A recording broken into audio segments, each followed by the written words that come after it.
I'm Mark Lack. This is Business Rockstars. We're here to inspire, inform, and connect a community of entrepreneurs. Jim Schleckser is in the house. He's the CEO of the Inc. CEO Project. Pleasure to have you on the show with us. Thanks, Mark. Glad to be here. So dive into your business for us. What do you guys do? The Inc. CEO Project. Inc. CEO Project coaches entrepreneurs. So we find entrepreneurs that are trying to grow their business, and it turns out that there are these known transitions that you go through as you grow your business. Yeah. You know, first executive team, then the team I hired isn't the team that's going to get me to the next level, so I got to get rid of some of them. But there's about 10 or 12 known transitions that you go through, and we help work CEOs through each of those transitions. We call them points of constraint. We work with about 100 CEOs around the country, all entrepreneurs, all growth-oriented, and we engage them with one-on-one coaching and CEO peer groups, sort of like mastermind groups from Napoleon Hill. Awesome. We were just talking about Napoleon. We were, yeah, exactly. And Outwitting the Devil was the one. Outwitting the Devil. We'll shout out to Napoleon Hill, yeah. But let's talk to specifically the small business owners that are maybe just getting started, maybe they're doing under $10 million. Right. What are the transitions that they need to make to get to that next level, knowing the stage that they're at? Yep. So number one would be getting stuck in a role. So everybody starts the company and they're great at something, like they're a sales guy, they're an engineer, they're whatever they happen to be awesome at, and you end up having to do that job to grow the business. The problem is once you get to a certain scale, you need to move out of what you're incredibly great at and become the CEO. And $10 to $20 million is right about when it happens. Yeah. The problem is it's super rewarding personally to do the thing that I'm great at. So if I'm a salesperson and I go out and get that order, it means a lot of juice that you get from that. Yeah. And you go, well, I'm gonna go do this CEO thing. And to be honest, I'm not completely certain what it is I do as a CEO, but a salesperson, that I got wired. So they get stuck in an individual role. And you'd say, well, what's so wrong about that? And the question we ask is, so while you're being a great salesperson, who's being the CEO? And the answer is nobody. And that's the problem. You have an organization without a head if you don't roll up into that position and move other people underneath you. It just reminded me of a video I literally just watched yesterday, and that was 2 Navy SEALs. Yep. And the Navy SEALs were doing an example, I'll shorten it. They had these boats, and they do these crazy races and trainings. These guys are nuts. And the boat that kept coming in last and the boat that kept coming in first, they just wanted to try something. They took the leader of the winning boat and the leader of the losing boat, and they swapped them. And then in the next race, the winner became the loser, and the loser became the winner. Something. And they said it was all because of the leader. It had nothing to do with the team. I think it was a perfect relation there between business, right? If you don't have a great leader and you're out being the sales guy, how's the team going to win? And the answer is it won't. It won't. You won't get out of Dodge. Absolutely right. Yeah. Absolutely right. But it happens all the time. I'd say the next transition is I'm going to hire that first really big gun person onto my team. You know, maybe it's a COO, maybe it's a CFO, depends on or maybe a VP sales to take myself out of that position. Those are really hard jobs to hire. Yeah. And you know, a lot of people go to their college roommate or a buddy, right? No, tell you, whoever, everybody in the air, put your hand in the air if you hired your college roommate. Everybody does it, and they'll usually get you to a certain point. But the problem is people run out of gas. I find people that I like, but they don't necessarily have the skills. I'm comfortable, but I didn't push myself out of that comfort zone and find somebody who's really going to aggressively move the company where it needs to go. That's a classic sort of transition point. You get it right, you get to grow. You get it wrong, you go, you slow Well, let's right talk down. about what's your role in your company. Since we're talking about who does what and how to get to the next level, what's your role? Yep. So I'm the CEO of the Inc. CEO Project. But like, what do you do? Because we both know CEO, especially depending on the company. It's like, what is it? I work on kind of 3 things. I work on the business model, so how we make money, who we sell to, those sort of things. I work on the talent we have around the business, the caliber of the people, the training that they've got, and then the systems and processes we use to run the business. I still end up being a little bit in the business because it's still a little small, but I've got a pathway that as we grow, I'll move out of that and I won't be doing any daily operations anymore. But the same things apply no matter what your size is: business model, talent, and processes and systems. Those are the 3 things you got to spend your time on as a CEO. Doesn't change from small to big. Totally agree with that. So what did you do before this that led you into this? Were you also in the business coaching space for a while there? No, brand new for me. I ran companies for other people. So I was a hired gun, ran a bunch of different firms, made a lot of people money. But I always had that bug, that entrepreneurial spirit. And I was involved in a mastermind group like this for years, and I found a lot of value in it.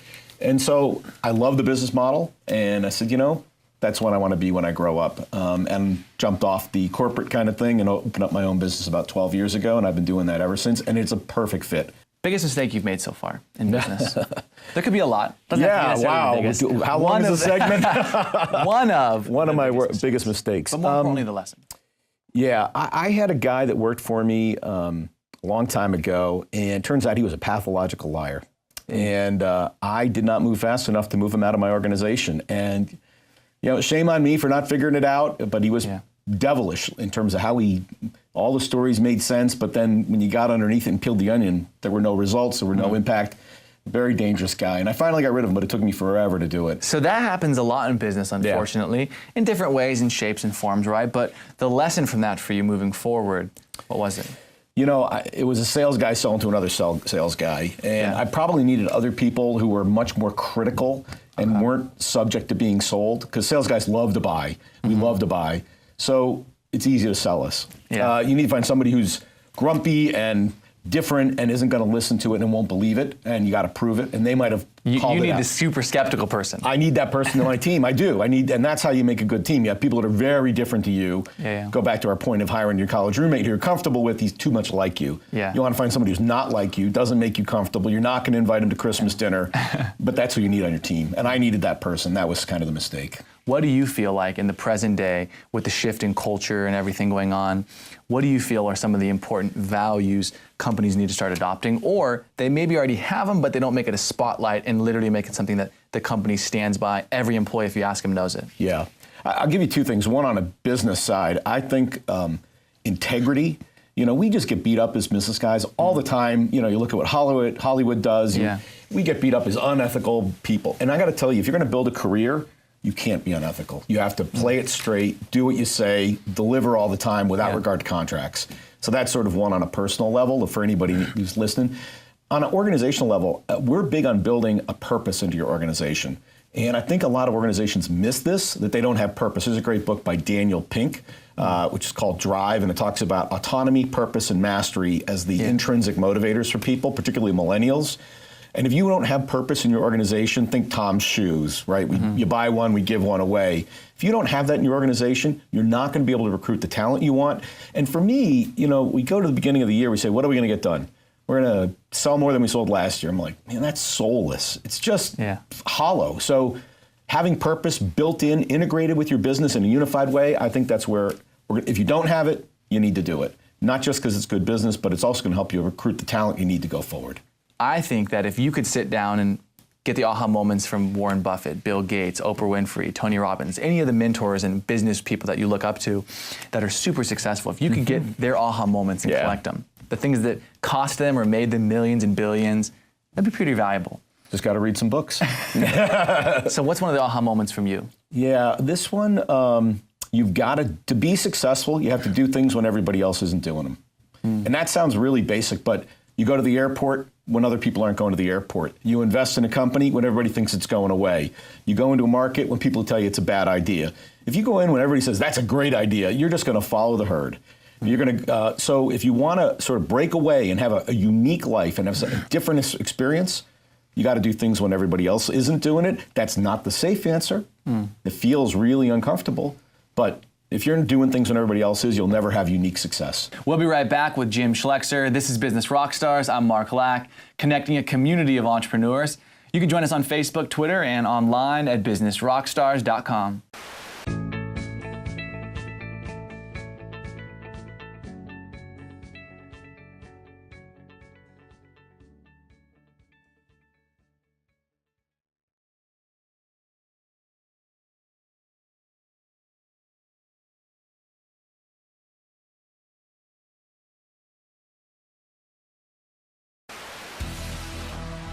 I'm Mark Lack. This is Business Rockstars. We're here to inspire, inform, and connect a community of entrepreneurs. Jim Schleckser is joining us. He's the CEO of the Inc. CEO Project. Recap for us about your company, and then we'll dive into your book. We do CEO coaching for entrepreneurs. We do one-on-one coaching, and we do mastermind groups.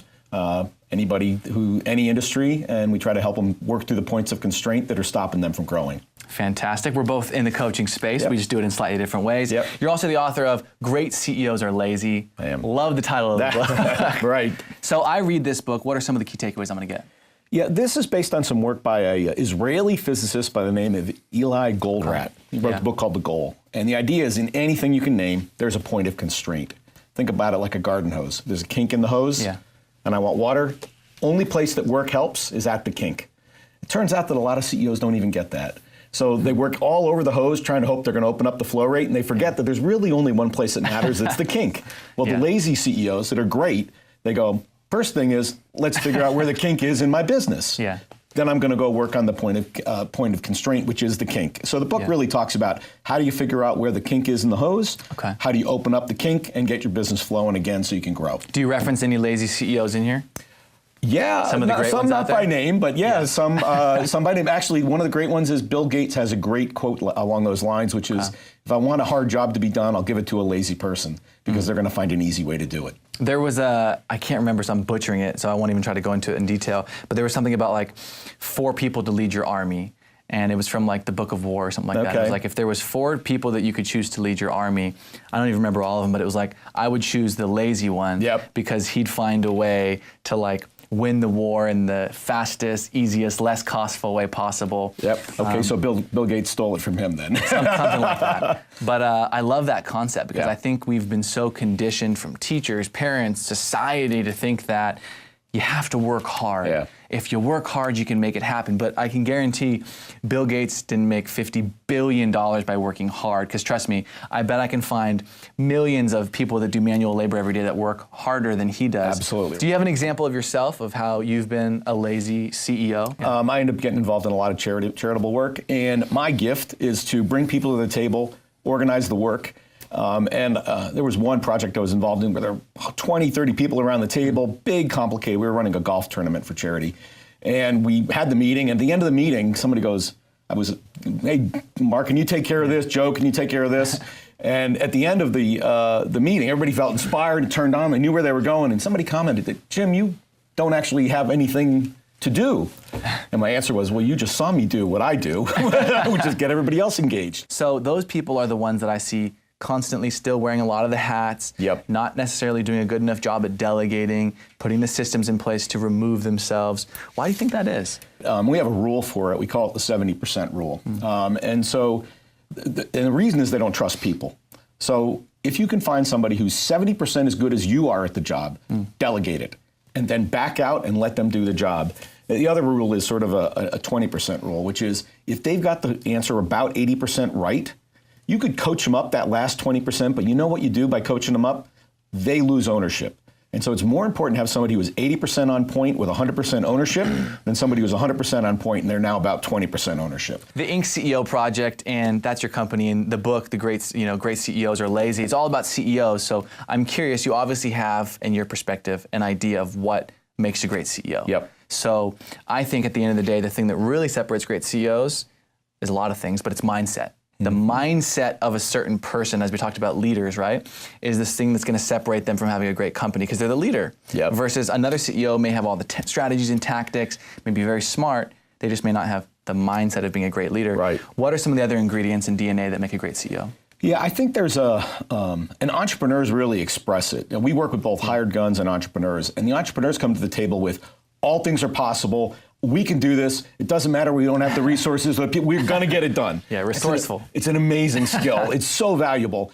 The hired guns that we have in our CEO peer groups go, whoa, whoa, whoa, cowboy.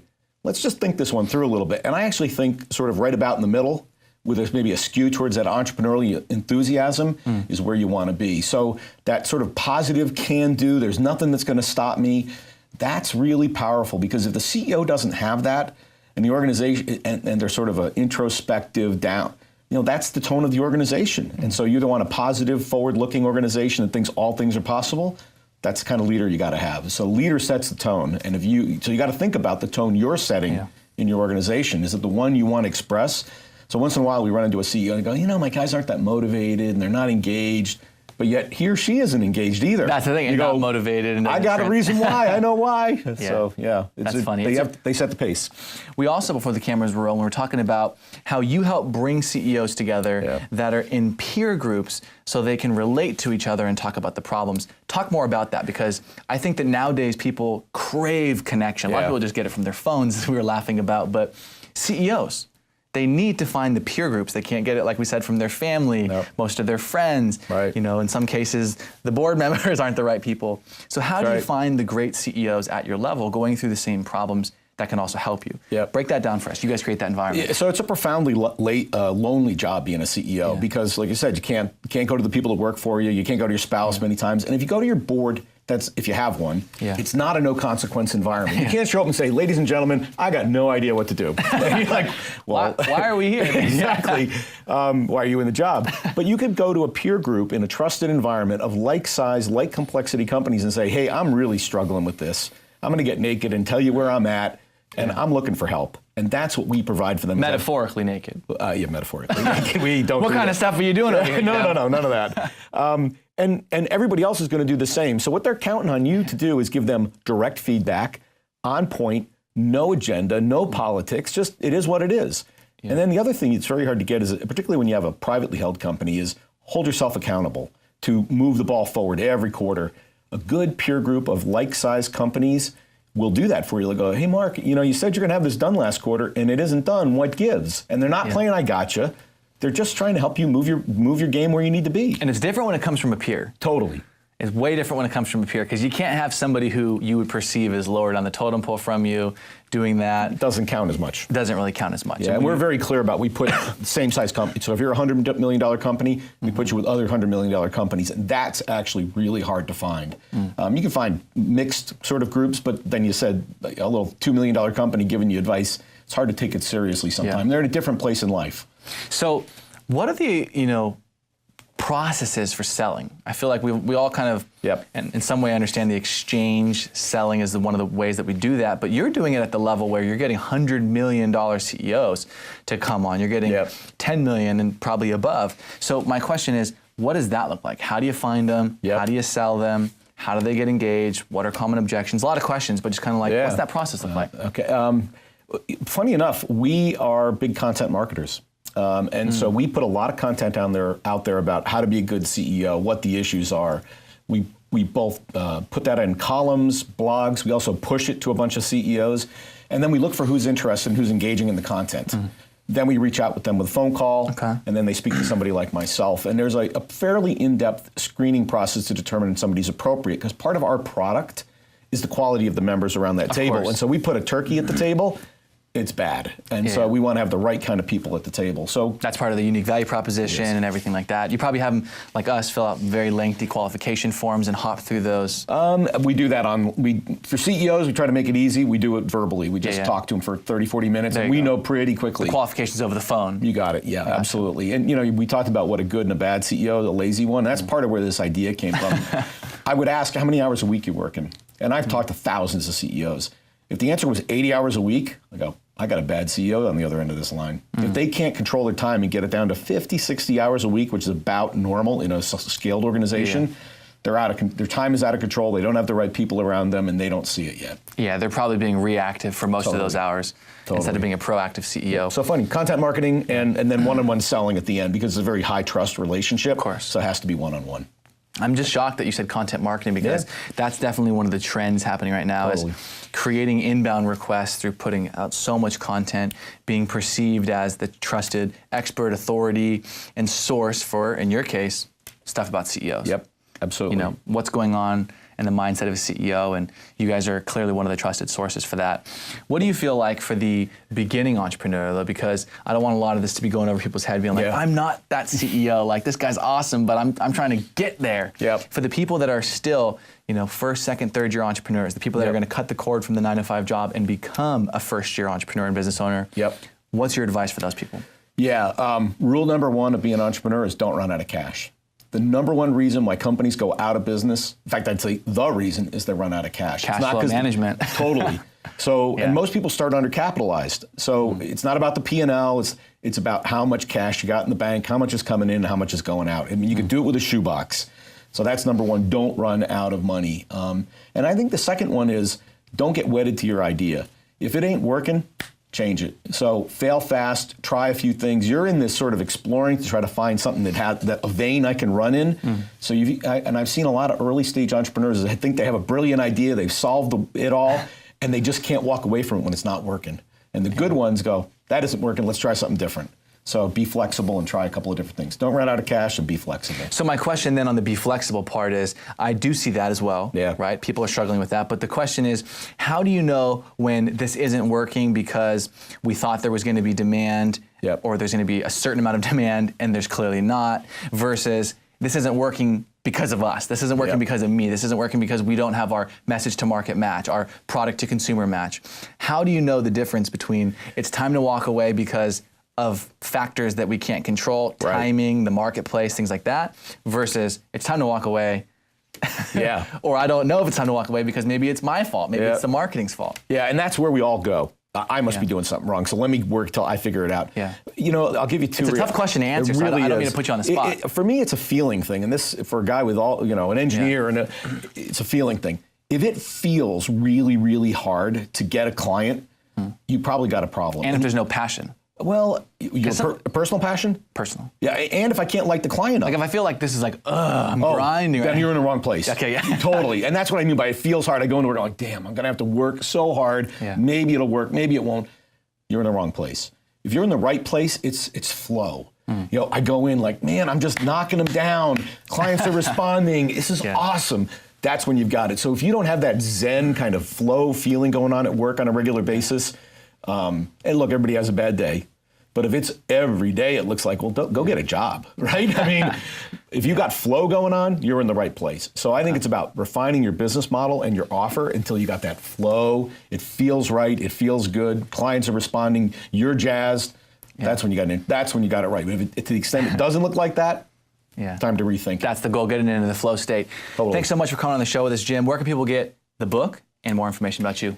Yeah, you go to Amazon and you can grab a copy of Great CEOs Are Lazy. You can find more about what we do with CEOs and our CEO peer groups at incceoproject.com. Awesome, Jim. Pleasure having you on the show. Thanks, Mark. I'm Mark Lack. This is Business Rockstars, connecting a community of entrepreneurs.